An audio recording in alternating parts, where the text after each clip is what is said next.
پریز God C S O میں آپ سب بہن بھائیوں کو سلام. امید کرتا ہوں سی ایس او میں آپ سب خوش ہیں، خیریت سے ہیں. خدا آپ کو سلامتی بخشے. جس دور سے ہم گزر رہے ہیں یہ بہت خطرناک دور بھی ہے، بے دینی کا دور بھی ہے، فضل کا دور بھی ہے. تو ہمیں کوشش کرنی چاہیے کہ ہم فضل میں ہی سے ہی گزریں، فضل کے ساتھ ہی چلتے جائیں.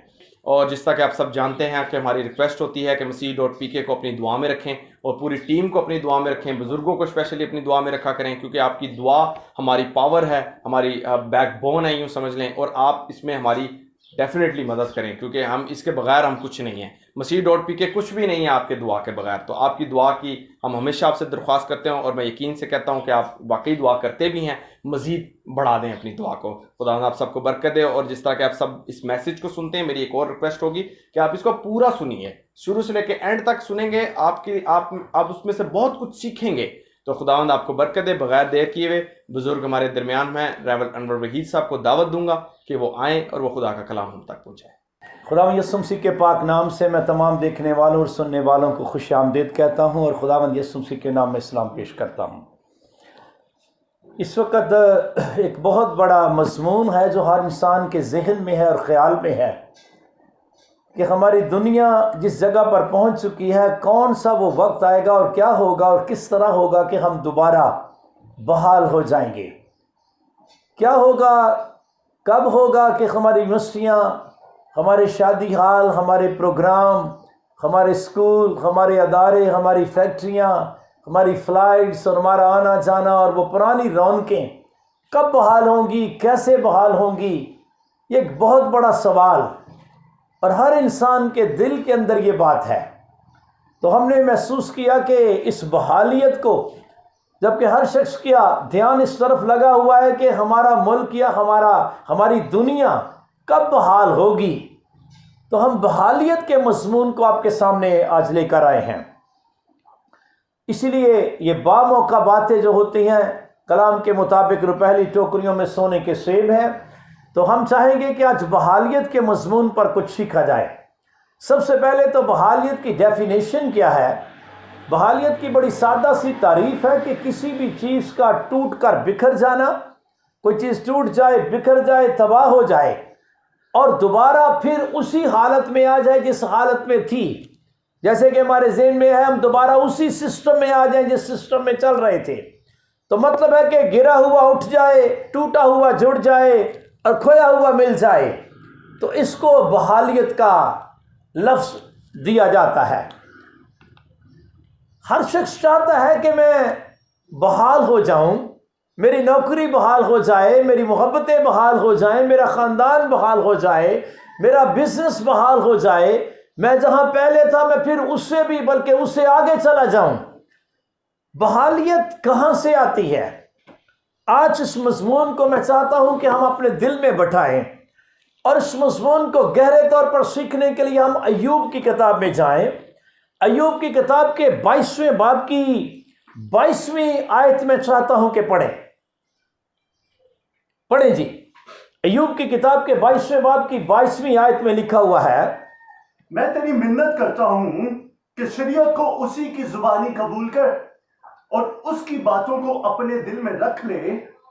اگر تو قادر مطلق کی طرف پھرے تو بحال کیا جائے گا، بشرط یہ کہ تو ناراضی کو اپنے خیموں سے دور کر دے. تو اپنے خزانوں کو مٹی میں اور اوفیر کے سونے کو ندیوں کے پتھروں میں ڈال دے. اور بھی بہت سی باتیں ہیں لیکن ہم یہیں تک رہیں گے. یہ وہ گفتگو ہے جو ایوب کے دوستوں کی اس کے ساتھ ہوئی، اور اس کے دوست نے یہ بات کہی، میں تیری منت کرتا ہوں کہ شریعت کو اسی کی زبانی قبول کر. اور خدا نے اس کو کلام کا حصہ بنا دیا. شریعت کو یعنی خدا کے کلام کو. خدا کے کلام کی کوئی بات جب آپ سنتے ہیں تو جس لہجے میں کہی گئی ہے، جس سینس میں کہی گئی ہے، جس سیاق و سباق میں بات کی گئی ہے، اس کو اسی کی زبانی قبول کر اور پھر شریعت کی باتوں کو اپنے دل میں رکھ لے. کلام کو سننا، کلام کو اسی سینس میں قبول کر لینا اور کلام کو دل میں رکھ لینا، اور اس کے بعد کیا کرنا؟ اس کے بعد اس کلام کو دل میں رکھ کر خدا قادر مطلق کی طرف اپنا رجوع کرنا. صرف کلام کو اسٹور نہیں کرنا. غور سے سنیے, کلام ابلیس کو بھی بڑھاتا ہے, لیکن وہ بحال کیوں نہیں ہوا؟ اس لیے کہ وہ خدا قادر مطلق کی طرف رجوع نہیں ہوا. کلام کہتا ہے شریعت کو اسی کی زبانی قبول کر اور باتوں کو دل میں بھی رکھ لے, شریعت کی باتوں کو, اور اگر اس کے بعد تو قادر مطلق کی طرف پھرے گا تو بحال کیا جائے گا. میں عرض کر رہا ہوں کہ ابلیس اس لیے نہیں بحال کیا گیا کہ قادر مطلق کی طرف پھرا نہیں ہے. کلام تو شاید اس کو بہت آتا ہے. اور اگلی بات یہ بھی لکھی ہے کہ شرط یہ ہے کہ تو ناراستی کو اپنے خیموں سے دور کرے. ناراستی یعنی جس طرح راست ہے, راست طریقہ ہے چلنے کا, اگر تو اسی طرح چلے, ناراستی کو اپنے بدن سے یعنی اپنے آپ سے دور کر دے اور خدا قادر مطلق کی طرف تو رجوع لائے, تو خدا ہے جو تجھے بحال کرے گا. تو بحالیت خدا کی طرف سے آتی ہے. لیکن اگر کچھ کریں, کرنا کیا ہے؟ شریعت کو اس کی زبانی قبول کرنا اور دل میں کلام کو رکھنا, اور پھر خداوند اپنے قادر مطلق خدا کی طرف پھر جانا. تو یوں خداوند بحال کر دے گا. بائبل مقدس میں آج تک جتنے لوگوں نے اس طرح کیا ہے, خدا نے انہیں بحال کیا ہے. اور میں آپ کو بتانا چاہتا ہوں, یہ ہم جو بحالیت کی طرف دیکھ رہے ہیں اور پوری دنیا بحالیت کے لیے پریشان ہو رہی ہے, آج اس لیے اس مضمون کو سامنے رکھا گیا ہے. اس سے پہلے کہ ہم دنیا کی بحالیت کی بات کریں, میں آپ کو چاہتا ہوں کہ ہم اس بات پر غور کریں, کرتا تو خدا ہی بحال ہے, قادر ایک مطلق ہی بحال کرتا ہے, لیکن وہ دیکھ رہا ہوتا ہے کہ یہ میری طرف پھرے. ہم کچھ نہ کچھ خدا کی طرف جب پھر جاتے ہیں تو خدا تو پہلے ہی بحال کرنا چاہتا ہے. خدا نے ایک وقت آیا پوری دنیا کو تباہ و برباد کر دیا, پوری دنیا کو. نوح کے وقت, میں طوفان کی بات کر رہا ہوں, پانی کے طوفان سے جب نوح کے وقت پوری دنیا تباہ ہو گئی, برباد ہو گئی, ختم ہو گئی, سمجھے کیسے بحال ہو گئی؟ کیا کوئی شخص خدا کی طرف رجوع ہوا؟ ہاں جی, نوح تھا, خدا کا بندہ راست باز نوح. کلام کہتا ہے کہ جو ہی وہ اپنے بچوں سمیت کشتی سے باہر نکلا تو وہ خدا کی طرف پھرا. میں چاہتا ہوں کہ پڑھتے ہیں اس کو, پیدائش کی کتاب کے 8ویں باب کی 18ویں آیت پڑھتے ہیں. تب نوح اپنی بیوی اور اپنے بیٹوں اور اپنے بیٹوں کی بیویوں کے ساتھ باہر نکلا, اور سب جانور, سب رینگنے والے جاندار, سب پرندے اور سب جو زمین پر چلتے ہیں اپنی اپنی جنس کے ساتھ کشتی سے نکل گئے. تب نوح نے خداوند کے لیے ایک مذبح بنایا. تب نوح نے خداوند کے لیے خداوند کے لیے کچھ کرنے کا مطلب ہے خداوند کی طرف پھرنا. ہاں جی, اور سب پاک چوپایوں اور پاک پرندوں میں سے تھوڑے سے لے کر اس مذبح پر سوکھنی قربانیاں چڑھائیں, اور خداوند نے ان کی راحت انگیز خوشبو لی. سن لے, جو ہی اس نے مذبح بنایا, جو ہی اس نے پاک پرندوں اور جانوروں کی قربانیاں چڑھائیں, اور جو ہی خداوند نے اس کی خوشبو لی, بس خداوند تو دیکھ رہا تھا کہ کوئی میری طرف پھرے اور میں بحال کروں, تو فوراً خدا نے بحالیت کی طرف خداوند چل پڑا. پڑھیے جی. اور خداوند نے اپنے دل میں کہا کہ انسان کے سبب سے میں پھر کبھی زمین پر لعنت نہیں بھیجوں گا. واہ جی واہ, جو ہی نوح کا یہ ایکشن ہوا, نوح نے یہ عمل کیا, خداوند نے اپنے دل کے خیالوں کو یعنی اندر ہی بات سرخی کہ آئندہ میں یہ کام نہیں کروں گا. پڑھتے جاؤ. کیونکہ انسان کے دل کا خیال لڑک پن سے برا ہے, اور نہ پھر سب جانداروں کو جیسا اب کیا ہے ماروں گا. اور اس کے بعد آپ ڈائریکٹ آ جائیں 9ویں باب کی 8ویں آیت میں آ جائیں. ہاں جی. اور خدا نے نوح اور اس کے بیٹوں سے کہا, دیکھو میں خود تم سے اور تمہارے بعد تمہاری نسل سے اور سب جانداروں سے جو تمہارے ساتھ ہیں, کیا پرندے, کیا چوپائے, کیا زمین کے جانور, یعنی زمین کے ان سب جانوروں کے بارے میں جو کشتی سے اترے, عہد کرتا ہوں. میں اس عہد کو تمہارے ساتھ قائم رکھوں گا کہ سب جاندار طوفان کے پانی سے پھر ہلاک نہ ہوں گے. سن لیجئے, یہ خدا کا ایکشن ہے. میں آپ کو بتا رہا ہوں کہ جب نوح نے کچھ کیا ہے تو خدا نے ری ایکٹ کیا ہے. خدا فوراً بحالیت کی طرف چل پڑا ہے. ہاں جی اور نہ کبھی زمین کو تباہ کرنے کے لیے پھر طوفان آئے گا. ہاں جی اور خدا نے کہا کہ جو عہد میں اپنے اور تمہارے درمیان اور سب جانداروں کے درمیان جو تمہارے ساتھ ہے پشت در پشت ہمیشہ کے لیے کرتا ہوں، اس کا نشان یہ ہے اس کا نشان بھی تمہیں دے رہا ہوں. صرف عہد ہی نہیں کر رہا، نشان دے رہا ہوں. ہاں جی کہ میں اپنی کمان کو بادل میں رکھتا ہوں. او میں اپنی کمان کو بادل میں رکھتا ہوں. جب یہ کمان نظر آئے تو سمجھ جانا مجھے یاد آیا اپنا عہد. میں نے بحالیت کا عہد کیا ہوا ہے دنیا کے ساتھ. ہاں جی وہ میرے اور زمین کے درمیان عہد کا نشان ہوگی. اور ایسا ہوگا کہ جب میں زمین پر بادل لاؤں گا تو میری کمان بادل میں دکھائی دے گی. دیکھی. ہاں جی اور میں اپنے عہد کو جو میرے اور تمہارے اور ہر طرح کے جاندار کے درمیان ہے یاد کروں گا، اور تمام جانداروں کی ہلاکت کے لیے پانی کا طوفان پھر نہ ہوگا. پھر نہ ہوگا جو جس طرح جب جیسا ہوا ہے. ہاں جی اور کمان بادل میں ہوگی اور میں اس پر نگاہ کروں گا تاکہ اس کو ابدی عہد کو یاد کروں جو خدا کے اور زمین کے سب طرح کے جانداروں کے درمیان ہے. پس خدا نے نوح سے کہا کہ یہ اس عہد کا نشان ہے جو میں نے اپنے اور زمین کے کل جانداروں کے درمیان قائم کرتا ہوں. تو مطلب کہنے کا یہ ہے کہ خدا نے جب انسان اور دنیا کو بحال کیا ہے تو ایسے نہیں بحالیت کا حکم دے دیا. نوح نے کچھ کیا ہے تو خدا نے بحالیت کے لیے عہد باندھ دیا ہے. مطلب کہنے کا یہ ہے کہ بحالیت خود بخود نہیں آتی. آج ایک بات ذہن میں بٹھا لیجئے، بحالیت کوئی ایسا پرندہ نہیں کہ آ کر کسی کے سر پر بیٹھ جائے اور بندہ بحال ہو جائے، بندے کی نوکری بحال ہو جائے، بندے کا سسٹم بحال ہو. نہیں نہیں نہیں، بالکل یاد رکھیے ایسا نہیں ہوتا. یہ آٹومیٹیکلی کام نہیں ہوتا بحالیت کا. بحالیت کے لیے کچھ کرنا پڑتا ہے. وہی تو ہم نے شروع میں پڑھا تھا، اگر تو خدا قادر مطلق کی طرف پھرے تو بحال کیا جائے گا.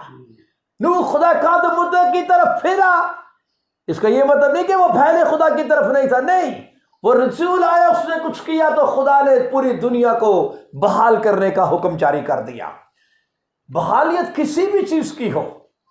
میں بھی چاہتا ہوں کہ صحت کی بحالی کے لیے بھی اس وقت بہت سے بیمار بھی میرے خیال میں میسج سن رہے ہوں گے.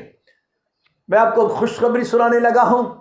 کلام کے مطابق سارے حوالے نہیں پڑھتا. کلام میں لکھا ہوا ہے اگر تم میری طرف رجوع ہو تو میں تمہاری طرف رجوع ہوں گا.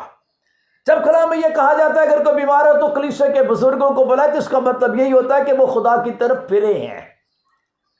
میں آپ کو یقین دلاتا ہوں، تو میری عبادت کرنا، میں تیرے روٹی اور پانی پر برکت دوں گا اور تیرے بیچ سے بیماری کو دور کروں گا.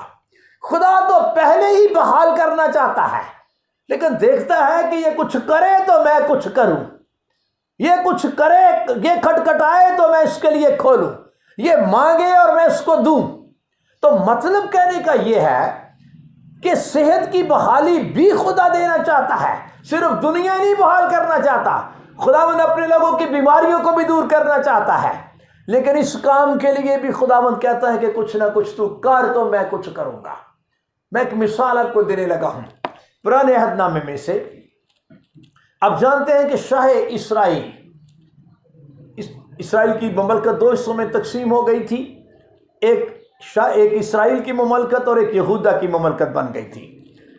اور ارام کا بادشاہ یعنی شام کے ملک کا بادشاہ، ارام پرانا نام ہے شام کا. تو شاہ ارام نے حملہ کر کے اسرائیل کی مملکت پر، تو یہاں سے اسیر کر کے کچھ بچے اور بڑے کو لے گیا. ان میں ایک چھوکری بھی لے گیا اسرائیل کی، اور وہ اس کی لونڈی بن گئی. اور بادشاہ کا جو جنرل تھا نعمان صاحب، وہ جنرل نعمان صاحب کے حصے میں وہ بیٹی یا چھوکری آئی اسرائیل کی. تو اسرائیل کی چھوکری نے دیکھا کہ یہ جو میرا جنرل صاحب ہیں، جو مالک ہیں، ان کو تو کوڑ ہے. تو اس نے بڑی سادگی سے یہ اپنی بیوی کو کہہ دیا کہ اگر کہیں جنرل صاحب ہمارے ملک میں ہوتا نا، وہاں ہمارے ایک نبی ہے الیشا، وہاں کہیں ہوتا تو اس کا کوڑ ٹھیک ہو جانا تھا. یہ بات اس بیوی نے اس کی بیوی نے اپنے شوہر کو بتائی، نعمان صاحب کو بتائی. نعمان صاحب نے آگے اپنے بادشاہ سے ذکر کیا کہ یہ لڑکی اس طرح کی بات کرتی ہے کہ اسرائیل میں کوئی نبی ہے، وہاں پر کورٹ ٹھیک ہو سکتا ہے۔ اس نے کہا بھائی ابھی جا تو میں خط لکھ دیتا ہوں۔ نعمان صاحب نے بادشاہ کا خط لیا شاہ ارام کا اور چلا گیا شاہ اسرائیل کے پاس۔ شاہ اسرائیل نے وہ خط پڑھا، وہ پریشان ہو گیا، میں کیسے کسی کا کورٹ ٹھیک کر سکتا ہوں؟ اس نے اپنے کپڑے پھاڑے غصے میں آ کر کے، یار یہ کیا کر رہا ہے؟ ارام کا بادشاہ پھر دوبارہ حملہ کرنے کے لیے میرے ساتھ مجھ چھیڑخانی کر رہا ہے، پروگرام بنا رہا ہے۔ تو جو ہی اس نے اپنے کپڑے پھاڑے، یہ بات جا کر کسی نے الیشا نبی کو بتا دی کہ بادشاہ جو ہے وہ بہت دلگیر سا ہو گیا ہے، اس طرح کا جنرل صاحب آئے ہیں شاہ ارام کے۔ تو الیشا نے کہا کہ ایسا کرو جنرل صاحب کو میرے پاس بھیج دو۔ تو جنرل صاحب پورے جہو جلال کے ساتھ الیشا کے ڈیرے کے پاس گیا، الیشا ڈیرے سے باہر بھی نہ نکلا، اور ادھر سے اس نے اپنے قاصد کو بولا کہ جا جنرل صاحب کو بولو کہ یردن میں 7 بار پانی میں غوطے مارے، یہ خود ہی اس کا جسم بحال ہو جائے گا۔ میں جسم کی بحالی کی بات کر رہا ہوں، کوڑ سے بحالی کی بات کر رہا ہوں۔ جنرل صاحب کو تو بڑا غصہ آ گیا، یہ کون سا علاج ہے؟ یہ کوئی علاج ہے بھائی کہ یردن کے پانی میں غوطے مارو 7، وہ بھی 7، تو اس سے کوڑ ختم ہوتا ہے؟ یہ کیا؟ یہ تو بڑی عجیب سی بات ہے۔ وہ بڑا غصے میں کہتا اگر یہ غوطے مار کے ہی کام ہوتا ہے تو میرے اپنے دمشق کے اندر میرے شام کے ملک میں دریائے ابانا اور دریائے فرفر ہے، اور وہ تو بڑے زبردست دریا ہے، یہ کیا یردن کی ندی سی ہے اور یہ کیا کہہ رہا ہے؟ خیر وہ بڑا غصے میں چلا گیا۔ یہ تصویر آپ کے سامنے اس لیے ہوتی ہے تاکہ آپ بہتر طور پر سمجھ جائیں۔ جب یردن کے پاس سے گزر رہے تھے تو اس کے نوکروں نے، اس کے چھوٹوں نے اس کو کہا بادشاہ، جنرل صاحب، اگر نبی کوئی بڑا کام کہتا تو وہ بھی تو نے کر ہی لینا تھا، تو کیا چھوٹی سی تو بات ہے، تو 7 غوطے مار دے، پانی ہے تو کوئی مسئلہ تو ہے نہیں۔ خیر مجھے لگتا ہے کہ بہت ہی تحمل مزاجی کے ساتھ، بڑے حلم مزاجی کے ساتھ اس کے نوکروں نے اس کو کہا ہے کہ بادشاہ کاری لے کیا فرق پڑتا ہے، تو وہ مان بھی گیا۔ طریقہ بھی یہی ہوتا ہے، ورنہ جنرل صاحب کسی کی بات نہیں مانتے، لیکن انہوں نے بڑی منت کی تو وہ مان ہی گیا۔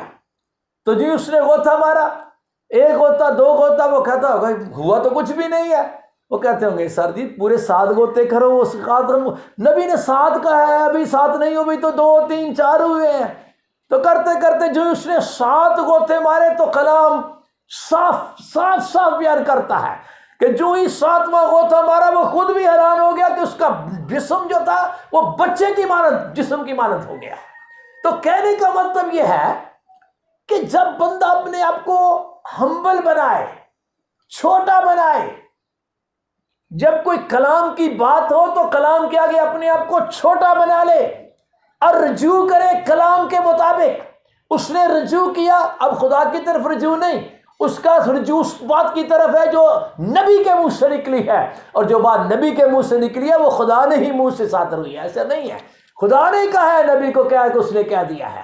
تو مطلب کہ یہ ہے کہ جب اس نے اپنے آپ کو کلام سے چھوٹا بنایا اور جو ہی اس نے 7 غوطے مارے تو اس کا جسم بحال ہو گیا۔ میں آپ کو یہ بتانا چاہتا ہوں کہ بحالیت خدا خود بخود اوپر سے ہی نازل کر دیتا ہے اگر ہم کلام کے مطابق چل پڑے۔ میں ان سارے بیماروں سے ریکویسٹ کرتا ہوں یہ نہ سمجھیں کہ آپ بحال نہیں ہوں گے، آپ کو کوئی بھی بیماری کیوں نہیں، میں دعوے سے کہتا ہوں اب خدا کی طرف رجوع ہو، خداوند آپ کو بحال کرے گا۔ اب خدا کی طرف پھریں اور جو خدا کا کلام کہتا ہے وہ کریں۔ خداوند کا وعدہ ہے میں تیرے بیچ سے بیماری کو دور کروں گا۔ جو کچھ آپ کر سکتے ہیں آپ کریں۔ کلام میں کیا لکھا ہوا ہے؟ اگر کوئی بیمار ہو کلیسیا کے بزرگوں کو بلائے اور وہ خداوند کے نام سے تیل مل کر دعا کرو، میں نے کہا جو دعا ایمان کے ساتھ ہوگی اس کے سبب سے بیمار بچ جائے گا، اس نے گناہ کی ان کی بھی معافی ہو جائے گی اور خداوند اسے اٹھا کھڑا کرے گا۔ یہ کام خداوند کرتا ہے، یہ بحالیت جو ہے یہ خداوند کی طرف سے آتی ہے۔ سو میں تمام بیمار بہنوں بیٹیوں بڑوں سے کہتا ہوں آئی ریکویسٹ یو خداوند کی طرف پھریں، خداوند کے فضل سے آپ بحال ہو جائیں گے۔ اگر نعمان کا کوڑ ٹھیک ہو سکتا ہے تو آپ بھی ٹھیک ہو سکتے ہیں، کوئی ایسا مسئلہ نہیں۔ اس کے بعد میں اگلی بات کرنے لگا ہوں، بحالیت کی میں بات کر رہا ہوں۔ خاندانوں کے خاندان بکھر رہے ہیں، تباہ ہو رہے ہیں، اور وہ سمجھ نہیں ان کو آ رہی کہ واپس کیسے بحال ہوں۔ اس کا سبب ایک ہی ہے، میں آپ کو بتا رہا ہوں، خدا قادر مطلق کی طرف پھرتے نہیں۔ اگر بیوی اور شوہر خدا قادر کی طرف پھر جائیں، میں دعوے سے کہتا ہوں آپ کا نقصان نہیں ہوگا، آپ کا فائدہ ہی ہوگا۔ آپ اسی طرح بحال ہو جائیں گے جس طرح خداوند آپ کو بحال کر سکتا ہے، اور اس کا طریقہ کار یہی ہے۔ کلام میں ایک بات لکھی ہوئی ہے، میں ہر شوہر اور بیوی سے بات کرنے لگا ہوں، میں بھائیوں سے بات کرنے لگا ہوں، بہن بھائیوں سے بات کرنے لگا ہوں، گھرانوں خاندانوں سے بات کر رہا ہوں جو آپس میں بکھرے ہوئے ہیں، تباہ ہو رہے ہیں، بربادی کی طرف جا رہے ہیں، اور وہ سمجھ نہیں رہے کہ ہمیں بحال ہونا ہے۔ کئی دفعہ تو ہم بحال ہونا ہی نہیں چاہتے، کئی دفعہ ہم چاہتے ہیں برباد ہو جائیں گے، لیکن بحال نہیں ہونا چاہتے۔ ارے بھائی، بحالیت میں آپ کی ترقی ہے اور آپ کی برکت ہے۔ آئی ریکویسٹ یو، کیا طریقہ کار ہے بحال ہونے کا؟ شاید میں نے پچھلے میسج میں یہ بات کہی تھی، غلطیوں کے نام پولس رسول کا خط پڑھیے ذرا، اس کا 6واں باب ہے، کس طرح بحال ہوا جاتا ہے۔ کلام کہتا ہے حلم مزاجی سے۔ 6 باب کی پہلی آیت میرے بھائی پڑھیں گے جی۔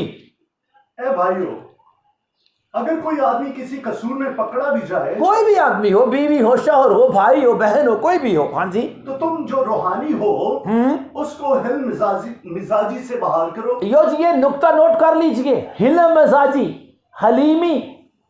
یوں سمجھیے کہ بحالیت کا گہرا تعلق حلیمی کے ساتھ ہے۔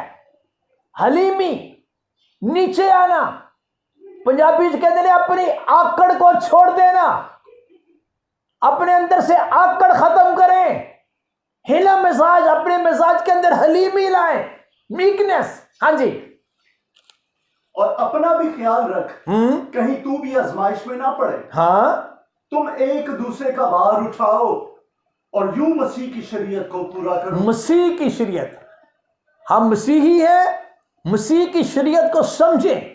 مسیح کی شریعت میں ہمبلنس پائی جاتی ہے، مسیح کی شریعت میں خاکساری پائی جاتی ہے، مسیح کی شریعت میں حلیمی پائی جاتی ہے۔ پہاڑی باز جب میرا خداوند دے رہا تھا تو وہاں پر میں چاہتا ہوں چلیں میرے ساتھ ذرا متی کی انجیل کے 5ویں باب میں چلیے، متی کی انجیل کے 5ویں باب میں چلیے۔ خداوند موسیٰ کی شریعت کی اور اپنی شریعت میں تھوڑا تھوڑا فرق بتا رہا تھا۔ کہہ رہا تھا اگلوں سے کہا گیا تھا خون نہ کرنا، میں کہتا ہوں غصے نہیں ہونا۔ کیسی بات ہے؟ جو شریعت میں چل رہا تھا وہ خداوند بتا رہا ہے کہ ادھر کہا تھا خون نہیں کرنا، میں کہتا ہوں غصے ہی نہیں ہونا، بھائی کو احمد کی نہیں کہنا۔ اگلوں سے کہا گیا تھا زنا نہیں کرنا، میں تمہیں کیا کہنے لگا ہوں جی۔ 27ویں آیت پڑھنے لگے ہیں 5ویں باب کی بھائی۔ تم سن چکے ہو کہ کہا گیا تھا کہ زنا نہ کرنا، ٹھیک ہے، لیکن میں تم سے یہ کہتا ہوں کہ جس کسی نے بری خواہش سے کسی عورت پر نگاہ کی وہ اپنے دل میں اس کے ساتھ زنا کر چکا۔ اب مسیح کی شریعت میں یہ ہے کہ آپ کی آنکھ نے، کسی مرد کی آنکھ نے کسی عورت کو بری خواہش سے دیکھا ہے تو سمجھو زنا ہو گیا ہے، اس کو سیریس لے، معمولی نہ لے۔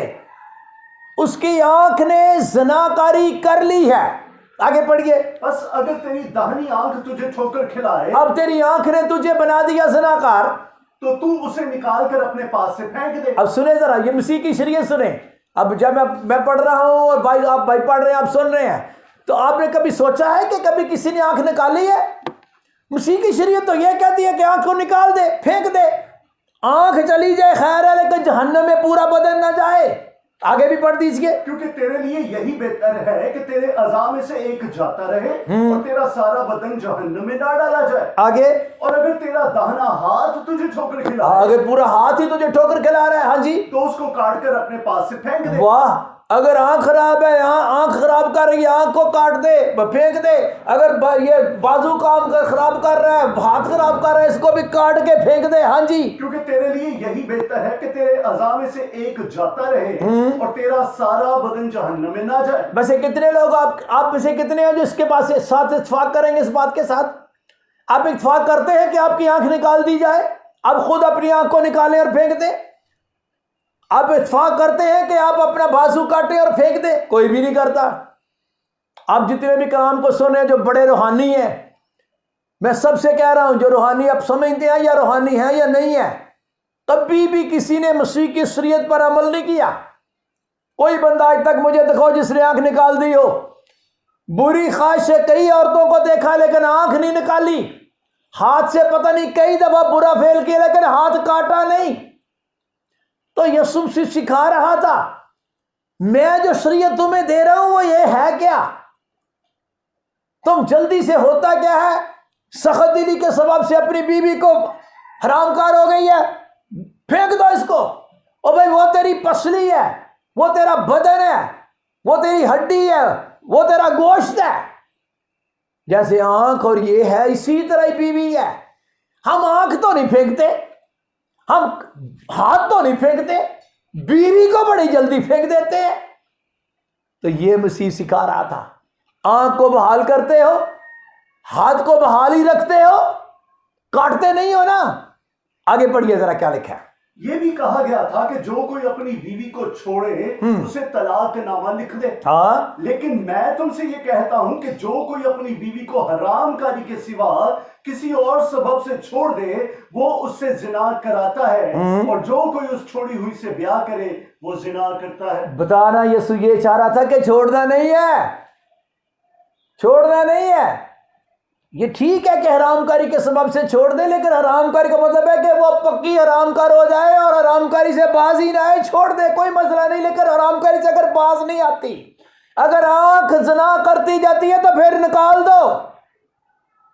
ویسے میں آپ کو یہ بتاؤں یہاں پر مسیح کیا سکھا رہا ہے. مجھے یوں سمجھ آتی ہے کہ میرا خداوند یہ بتانا چاہ رہا ہے کہ جیسے تم آنکھ کو بحال کرتے ہو نا, جیسے ہاتھ کو بحال کرتے ہو, یہ جو بیوی ہے اس کو بھی بحال کر لیا کرو, اس کو بھی بحال کرنا سیکھو. یہ بھی تمہارے بدن کا عضو ہے, یہ جسم کا حصہ ہے, اس کو اپنے بدن کی مانند محبت رکھو.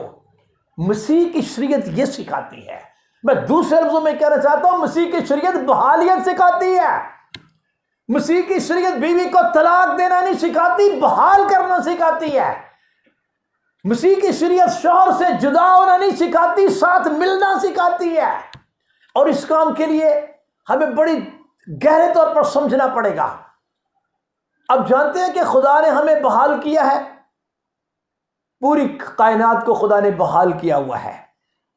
خدا نے عجیب طریقہ بتایا ہے, اور طریقہ بتایا ہے حلم مزاجی کا. جب آپ کے اندر حلیمی آئے گی پھر آپ دوسرے کو بحال کر سکتے ہیں.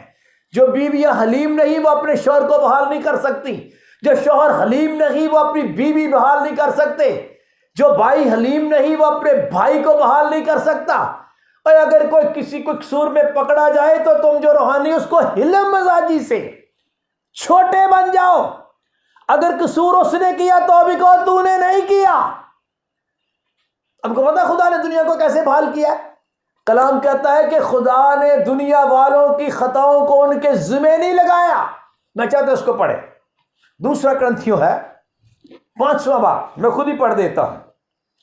دوسرے کرنتھیوں کے 5ویں باب میں ایک بات لکھی ہوئی ہے 18ویں آیت میں, اور سب چیزیں خدا کی طرف سے ہیں جس نے مسیح کے وسیلہ سے, مسیح کو وسیلہ بنایا, جس نے مسیح کے وسیلہ سے اپنے ساتھ ہمارا میل ملاپ کر لیا, یعنی دنیا کو بحال کر لیا. کس طرح سنیے ذرا. اور میل ملاپ کی خدمت بھی ہمارے سپرد کی. مطلب یہ ہے کہ خدا نے مسیح میں ہو کر اپنے ساتھ دنیا کا میل ملاپ کر لیا, اور ان کی یعنی دنیا والوں کی تقصیروں کو ان کے ذمہ نہ لگایا. یہ ہوتا ہے بحال کرنے کا طریقہ.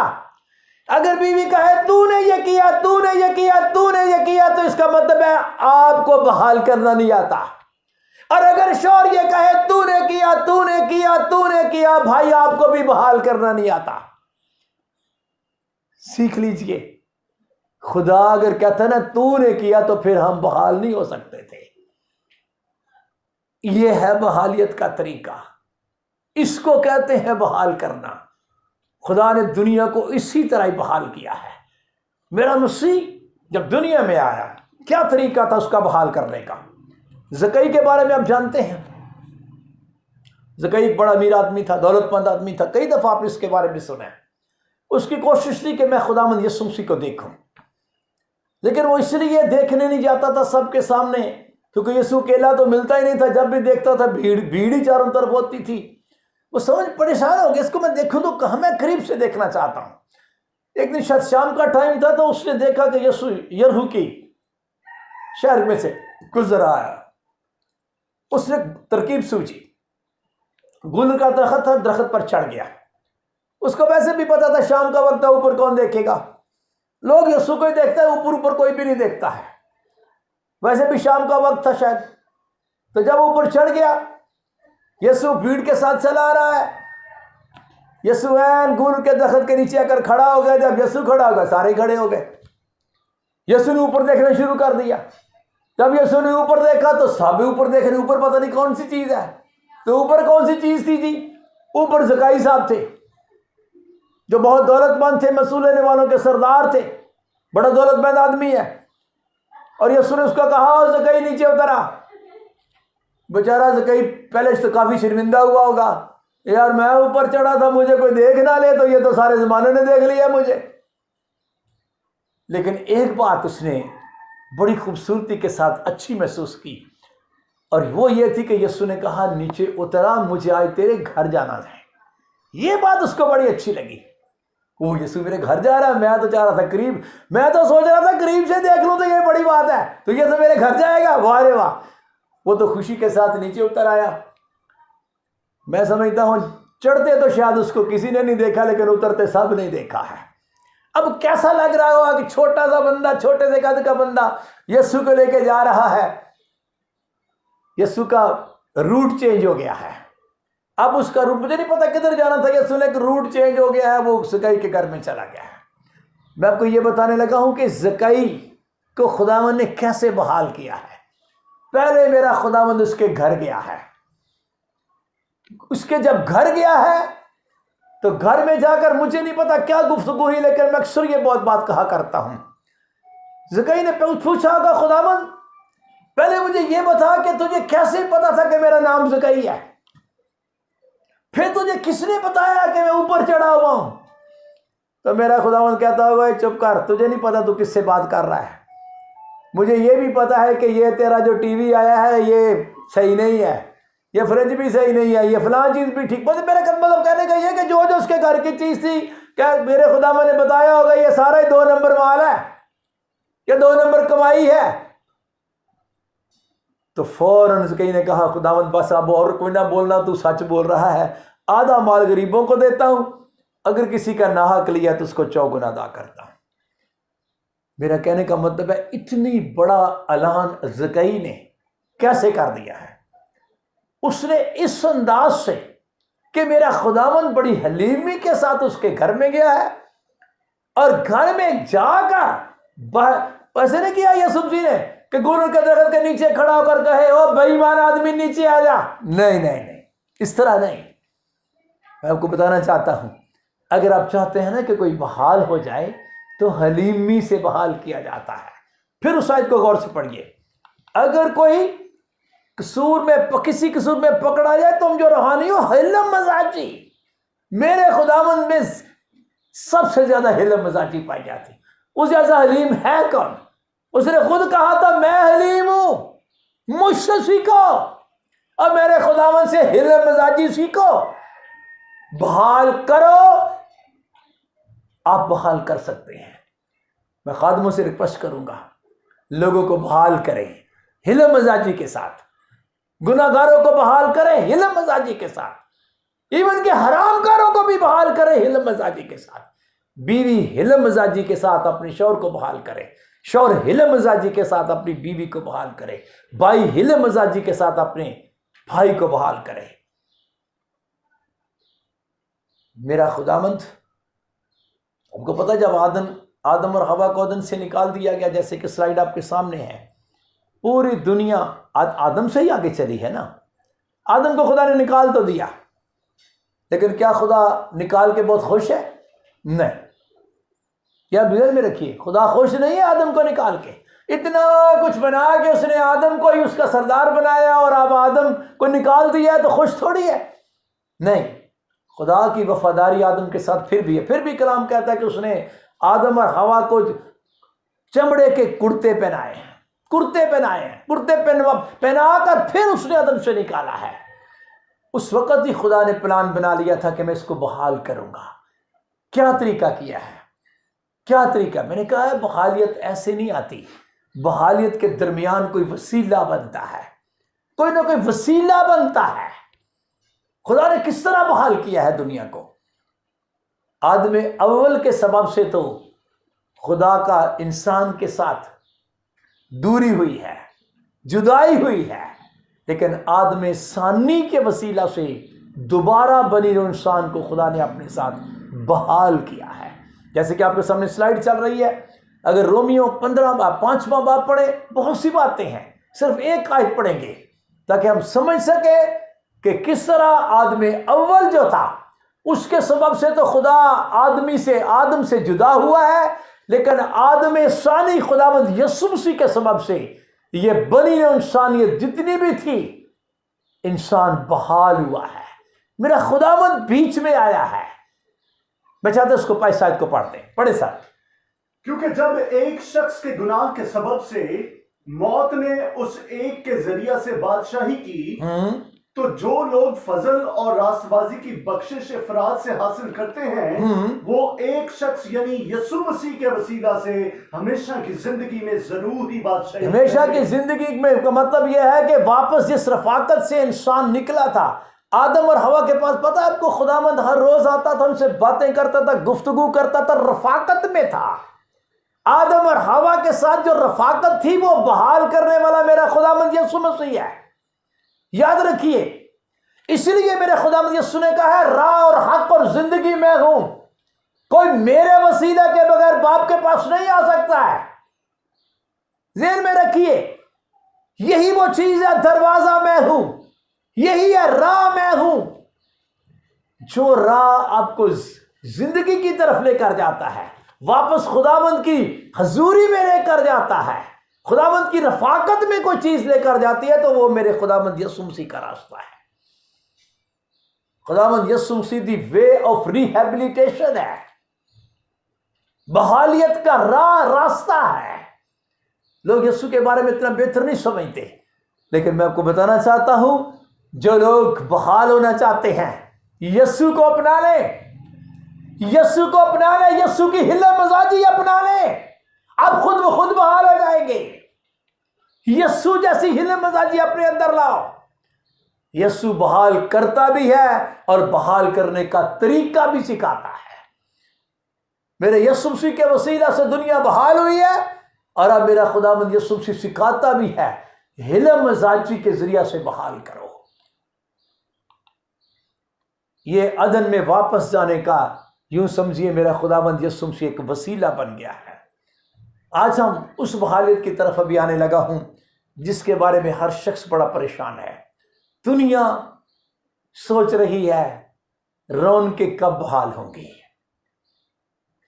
جس طرح ہم پہلے تھے، نوکریاں کیسے بحال ہوں گی، فیکٹریاں کیسے بحال ہوں گی، شادی ہال کیسے بحال ہوں گے، ہمارے اس طرح کے سسٹم کس طرح بحال ہوں گے جیسے پہلے ہم چل رہے تھے. اور یہ ہر ملک کے اندر سوال ہے. میں آپ کو بتانا چاہتا ہوں اس کا جواب بھی خداوند کے کلام کے اندر موجود ہے. پہلے بھی کئی دفعہ ہم ان باتوں کو کر چکے ہیں. خداوند بحال کرنے پر قدرت رکھتا ہے اور بحال وہی کرے گا. تو جب ہمیں یہ سمجھ آ گئی کہ بحال کرنے کی جو قدرت اوپر سے ہی آتی ہے، بحالیت اوپر سے ہی آتی ہے، قادر مطلق ہی بحال کرتا ہے، تو میرے بھائیوں بہنوں، اس کی بجائے کہ ہم کہیں اس کا قصور ہے، اس کا قصور ہے، چائنا کا قصور ہے، امریکہ کا قصور ہے، پتہ نہیں. اب لوگ، میں دیکھ رہا ہوں کہ لوگ ڈھونڈ رہے ہیں، گناہگاروں کو ڈھونڈ رہے ہیں، قصورواروں کو ڈھونڈ رہے ہیں. یہ کرونا وائرس کس نے ایجاد کیا؟ کرونا وائرس کس نے چھوڑا ہے؟ اور بھائی جدھر سے بھی آیا ہے، میں آپ کو بتانا چاہتا ہوں، آپ بحال ہونا چاہتے ہیں تو اس کا طریقہ یہ نہیں کہ مجرم ڈھونڈو، اس کا طریقہ یہ ہے جو کلام میں لکھا ہوا ہے. سلیمان نے دعا کی جب اس نے ہیکل بنائی، دن کو اس نے 1000 قربانیاں کی، اور رات کو خداوند سلیمان